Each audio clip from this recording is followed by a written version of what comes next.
যদি না থাকে কোথায় বসে সমালোচনা করবেন? ভারতের কমিউনিস্ট পার্টির, বাংলাদেশ কমিউনিস্ট পার্টির নেতা বাংলাদেশে গুলিবিদ্ধ হয়েছেন, কমিউনিস্ট পার্টি রাস্তায় নেমে মিছিল করেছে পশ্চিমবঙ্গে। বাংলাদেশে কমিউনিস্ট পার্টি এই পরিস্থিতির বাইরে বেরিয়েছে, রাস্তায় লাল পতাকা নিয়ে দুনিয়ার মজদুর এক হও বলে স্লোগান দিয়ে রাস্তায় নামতে পেরেছেন। এই যে অতি বামরে আছেন টুকরে টুকরে গ্যাং, যারা খুঁজে খুঁজে ভারতবর্ষকে কি করে ভারতবর্ষের মধ্যে বিভাজন দেখানো যায়, কি করে বোঝানো যায় যে ভারতবর্ষ কোনোদিন এক ছিল না, এসব চিন্তা ভাবনা নিয়ে যারা করেন, যারা এইসব বেঙ্গল কি যেন বেঙ্গল ফাইলস বলে কেউ একটা ছবি বানিয়েছেন শুনছিলাম, হঠাৎ দেখলাম সেখানে নাকি দৌড়চ্ছে, পুলিশ দৌড়চ্ছে, সাংবাদিকও দৌড়চ্ছে, হোটেল ম্যানেজারে দৌড়চ্ছে। এই যে দৌড়দৌড়ির মধ্যে যারা আছেন তারা একবারও বাংলাদেশের বিষয়ে কথা বলছেন? ওখানে কেন প্রতিবাদ নেই? মানবাধিকার কর্মীরা কোথায়? যারা দোকানদারি করেন, কোথায় মানবাধিকার কর্মী? এত মানুষ মার খাচ্ছে উপায়। আজ এটা দুর্ভাগ্যজনক পরিস্থিতি। একই সঙ্গে 24 সাল পর্যন্ত বাড়াতে হচ্ছে কেন? পরিস্থিতি কি? হিন্দু পালাচ্ছে।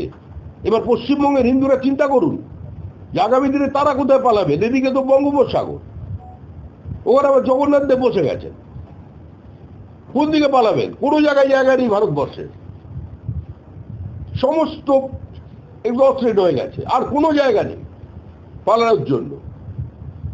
এই পরিস্থিতির মধ্যে দাঁড়িয়ে আমাদের এজেন্ডা, আমাদের কাছে, আমি আবার বলছি, কোনো লুকোনো বিষয় নেই। 370 ধারা বাতিল ছিল, হয়ে গেছে।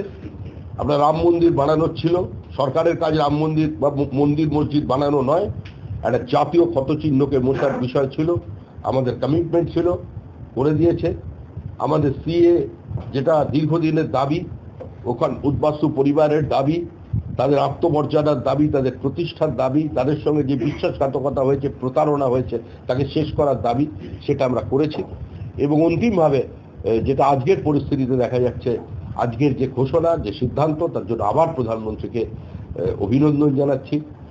আমার মনে হয় শুধু অভিনন্দনটা একা নয়, এই অভিনন্দন সঙ্গে অনেক মানুষের চোখে জল জড়িয়ে আছে। যেদিন শ্যামাপ্রসাদ মুখার্জিকে পরিকল্পিতভাবে খুন করা হয়, সেদিন কোনো রাজনৈতিক দলের আহ্বানে নয়, জনসংঘের আহ্বানে নয়, হিন্দু মহাসভার আহ্বানে নয়, ভারত সেবা সংঘের ডাকে নয়, সেদিন কলকাতা থেকে শুরু করে গোটা পশ্চিমবঙ্গে অরন্ধন হয়েছিল। এমনও ঘটনা ঘটেছে, বিভিন্ন জেলায় 3 দিন ধারাবাহিক অরন্ধন চলেছে, মানুষ রান্না করেননি। শ্যামাপ্রসাদ মুখার্জি মারা গেছেন, তিনি এই মাটিটা আমাদের জন্য রেখে দিয়ে গেছেন। এই মাটি রাখতে পেরেছিলেন বলেই আজকে বিশ্ব বাংলা তৈরি হচ্ছে। এই মাটি রাখতে পেরেছেন বলেই আজকে বাংলা ভাষাকে 2500 বছরের পুরনো ভাষা হিসেবে প্রতিষ্ঠিত করবার জন্য গবেষণা চলছে। যদিও বইটা এখনো বেরোয়নি, আমরা কলেজ স্ট্রিট পাশেই আছে, আপনারা ওটা খোঁজাখুঁজি করবেন, যদি পাওয়া যায় ভালো, কারণ মুখ্যমন্ত্রী যখন বেরোচ্ছে বলেছেন বই তখন বেরোবে।